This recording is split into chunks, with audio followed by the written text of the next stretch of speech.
Kung namumblema na nga kayo sa mga daga nyo sa bahay, katulad namin, kalilipat na namin ng bahay, may daga na agad, kaya nakaka-stress. Pag hindi ka makatulog ng maayos, pag kasi kinabukasan, may ngat-ngatan ng daga. Kaya guys, may ano dyan, napabili nga ako nito guys sa Yellow Basket. Maganda nito, mouse repellent guys, mga bola to guys. Pagtaboy din ng daga to, ayaw ng daga to pag sa mouse. Amoy na guys, ayaw ng daga na nito, ayaw ng amoy ng daga nito guys. Amoy pa lang guys, talagang tataboy na yung daga.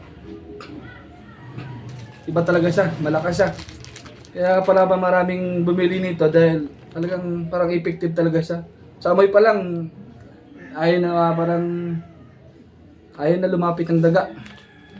So guys, ilalagay nyo lang to sa mga sulok ng bahay nyo, yung mga dinadaan ng daga.